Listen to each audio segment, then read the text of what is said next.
पिछले टॉपिक में हम लोग ऑस्मोटिक प्रेशर को एक्सप्लेन किए थे। उसमें आपको isotonic, isosmotic, hypertonic, hypotonic solution के बारे में बताए थे। हाइपरटोनिक और हाइपोटोनिक सॉल्यूशन और रिवर्स ऑस्मोसिस के बारे में थोड़ा हम जानेंगे। अब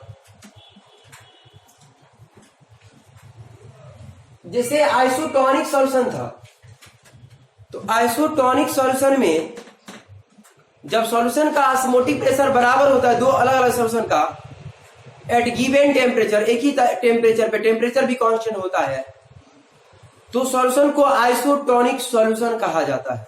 मतलब आइसोटोनिक के होने के लिए ऑस्मोटिक प्रेशर बराबर होना चाहिए अलग अलग सॉल्यूशन का। अगर बराबर नहीं हो, दो सॉल्यूशन का अगर ऑस्मोटिक प्रेशर बराबर नहीं हो तो एक का बड़ा होगा, दूसरा का छोटा होगा। अगर बराबर नहीं तो ये ऐसा ही होगा। तो उस सॉल्यूशन में जिस सॉल्यूशन का ऑस्मोटिक प्रेशर ज्यादा होता है उस सॉल्यूशन को हम लोग हाइपरटोनिक सॉल्यूशन बोलते हैं, और दूसरा सॉल्यूशन जो जिसका ऑस्मोटिक प्रेशर कम होगा उसी सॉल्यूशन में, दो सॉल्यूशन में, उस सॉल्यूशन को हम लोग हाइपोटोनिक सॉल्यूशन बोलते हैं। हाइपरटोनिक और हाइपोटोनिक सॉल्यूशन दो सॉल्यूशन को कंपेयर करके पता किया जाता है।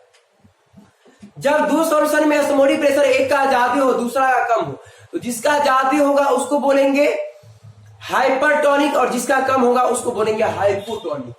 वही बात यहां पे लिखा हुआ है, द सॉल्यूशन विच हैविंग, ऐसा सॉल्यूशन जिसका होता है हायर ऑस्मोटिक प्रेशर, ज्यादा osmotic pressure than the other solution, दूसरे सॉल्यूशन से, इज कॉल्ड कहलाएगा हाइपरटोनिक सॉल्यूशन। जिसका ऑस्मोटिक प्रेशर ज्यादा होगा वो हाइपरटोनिक कहलाएगा।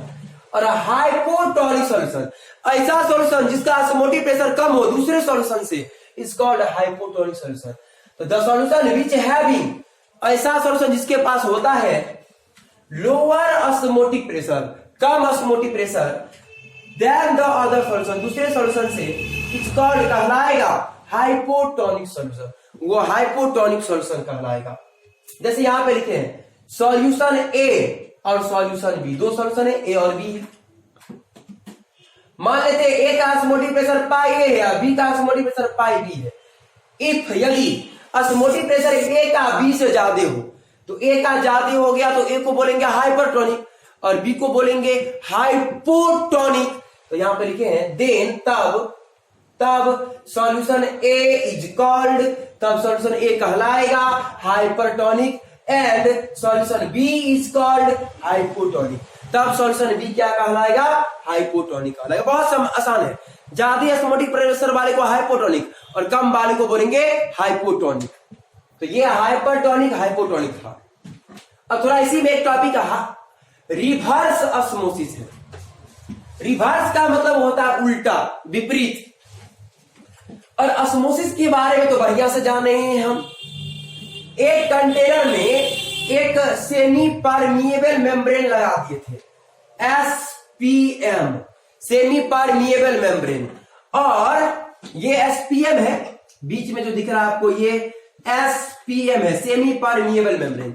एक तरफ लिख दिए सॉल्यूशन, इस सॉल्यूशन में सॉल्यूट भी है, सॉल्वेंट भी है, और इधर प्योर सॉल्वेंट है।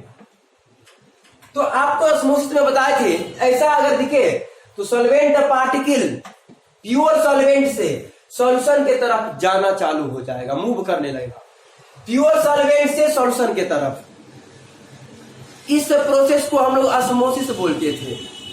फिर आपको आगे बताए सॉल्यूशन के तरफ एक पाइप लगा देते हैं प्रेशर लगाने के लिए,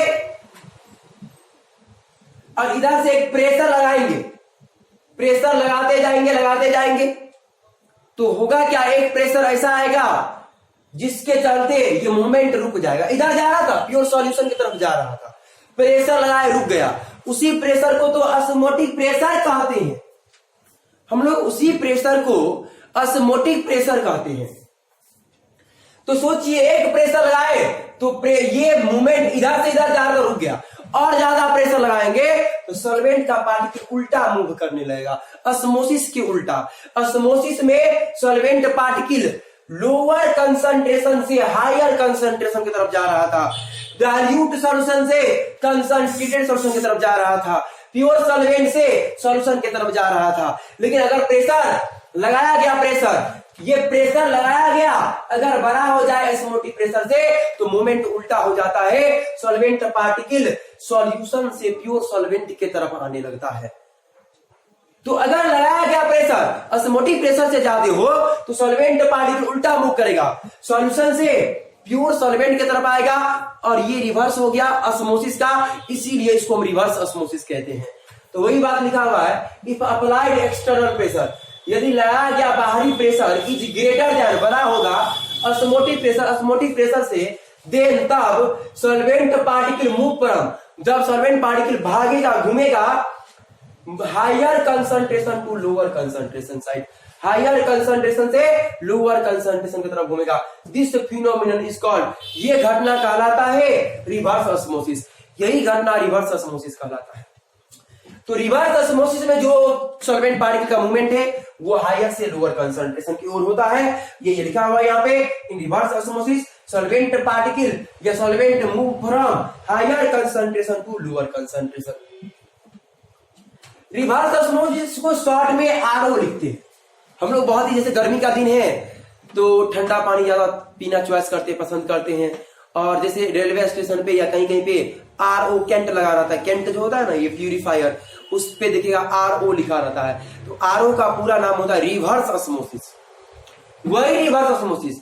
तो कोई भी अशुद्ध जल जो है, अशुद्ध पानी, इम्प्योर वाटर, जैसे समुद्री जल हो गया, समुद्री जल में बहुत सारा शुद्धियां होता है, तो उसको जो प्योर किया जाता है वो रिवर्स ऑस्मोसिस के द्वारा किया जाता है। आप देखते होंगे आरओ लिखा रहता है, तो आरओ का मतलब होता है रिवर्स ऑस्मोसिस। तो आरओ जो लिखा था उसका मतलब आपको इससे पहले पता नहीं होगा, लेकिन आज से समझ लीजिए आरओ का नाम मतलब होता है रिवर्स ऑस्मोसिस।